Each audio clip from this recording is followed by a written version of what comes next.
Legendary British bluesman and rocker John Mayall is coming back to the islands. It's Dave Lawrence, and we have 4 dates in store. November 18th on Maui, November 19th in Kona on the Big Island, November 20th in Honolulu, and November 21st on Kauai are all listed at his website, johnmayall.com. It's a pleasure to speak with him again. We've got him on the line now. Aloha and mahalo, John. Well, good to you. Good to hear from you again. Yeah, man, you too. And thanks for taking a moment. You've got a number of friends and sometimes colleagues living in the islands. We've been fortunate to have them part of the community here. I thought it'd be interesting just to hear some of the history behind those relationships as you return to the islands. Mick Fleetwood to start. Take us back to getting to know him in the 60s. Well, boy, he was part of his group was called the Shanes back in the early 60s, and they were like a regular band at the Marquee where we played frequently, and it all started from them really. And when Peter Greenwood joined my band, and John McVie already being the bass player in that band, then it would seem like we could complete the picture because Peter wanted to work with Mick Fleetwood again, and so what became eventually Fleetwood Mac was part of my Blues Breakers. So I was the one to put that lot together. You certainly were. I mean, it's really everyone who's a Fleetwood Mac fan has that to have in their thank you list for thanking you and your contributions to music. Ironically, Mick isn't the only one, of course, with roots or a presence here in the islands. John McVie is a resident of Oahu. How did you first get to know John? Well, that was a recommendation from somebody who had apparently been one of his first bass guitar teacher. I forget how it came about, but it was through Cyril Davis's band. The bass player in that band had a pupil called John McVie, so that's how I got in touch with him. And I think he was still working in the income tax office at the time, and I think he was only 17 or 18 or something like that. Very young anyway, and this was basically his first job when I asked him to join my band. So that was but basically he was in the Blues Breakers right from the beginning. And are you aware that he lives? Have you been in touch with him since he's lived here on Oahu? Oh yeah. Every time we come to the islands, I try and keep in touch with everybody and meet up. So the last time we played in Hawaii, I think John wasn't around at the time. He had some family stuff going on, but Mick Fleetwood showed up on the first show, which was on the Big Island. On Maui. Sorry, Maui. Correct. Using my islands. Anyway, so he sat in that night. It was a real pleasure. So it was, we keep in touch.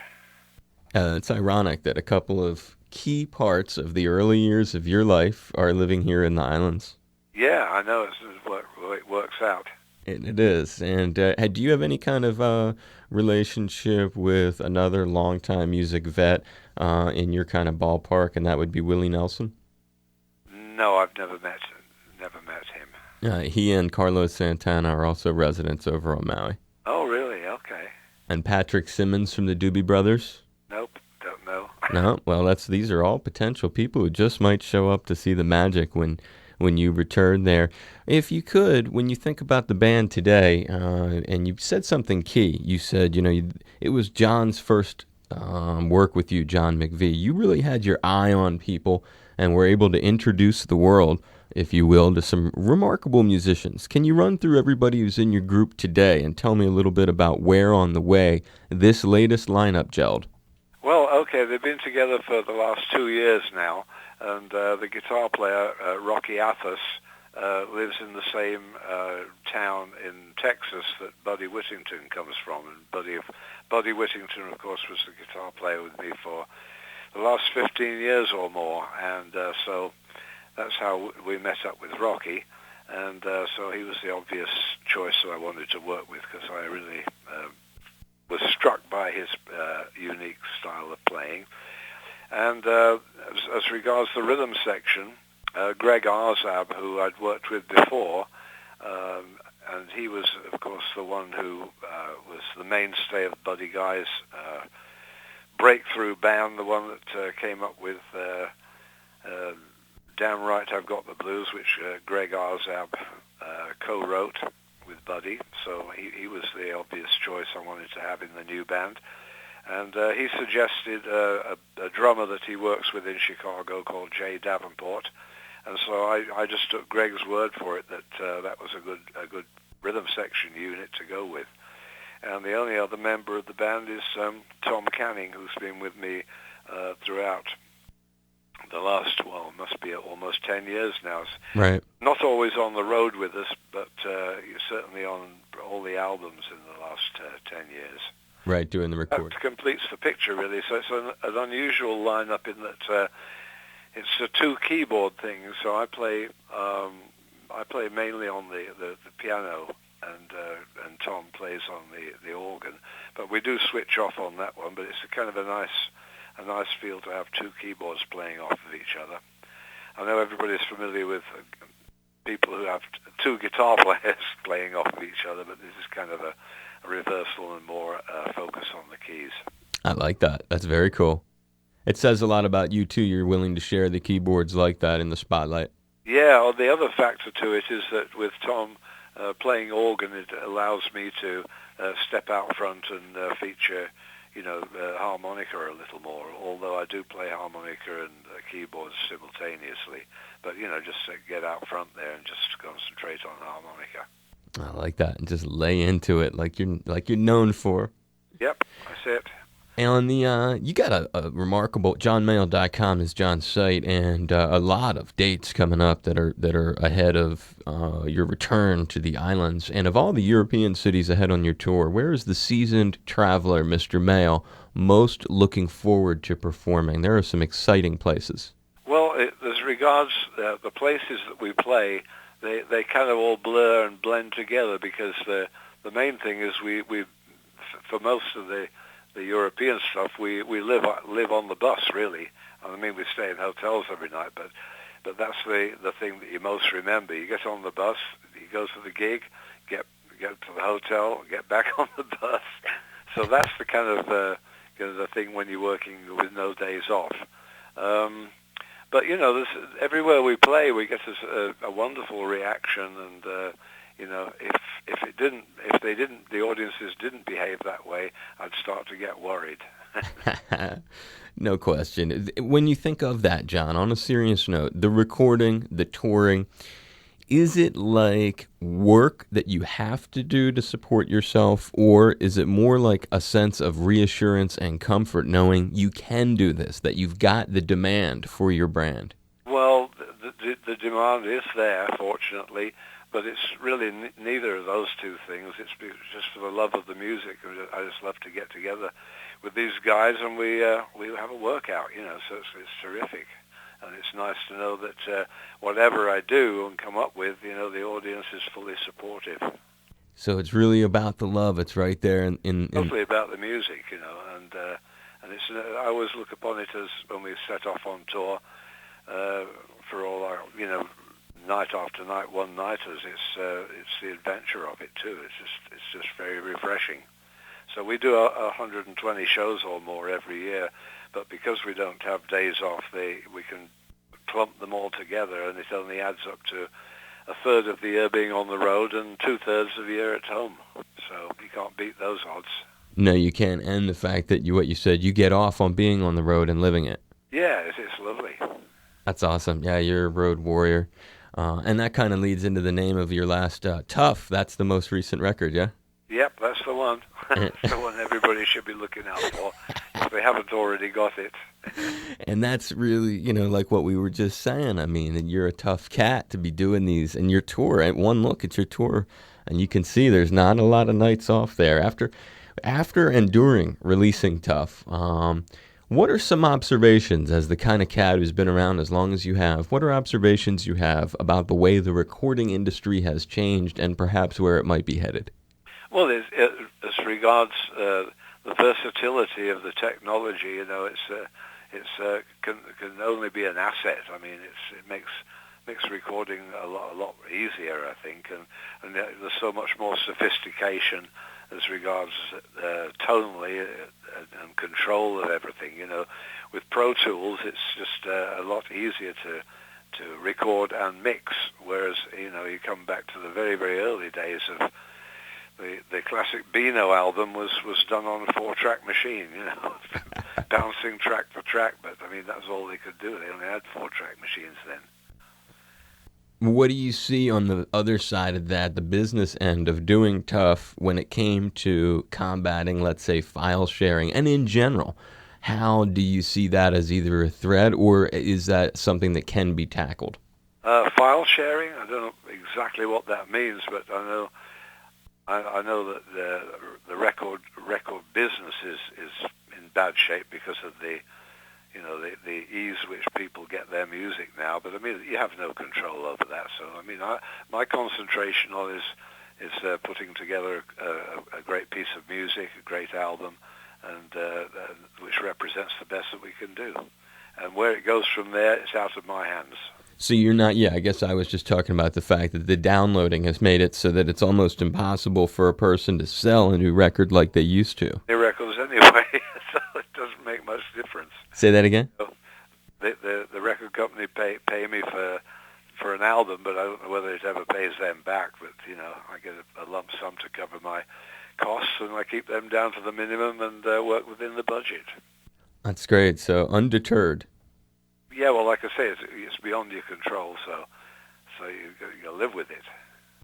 When you think of, as we were talking about earlier, the fact that when people were really, really young, you were grabbing them and putting them into work, and a lot of them, as they've blossomed as musicians, you get a lot of credit. Your name comes up over and over as being formative in that person's life or this person's life.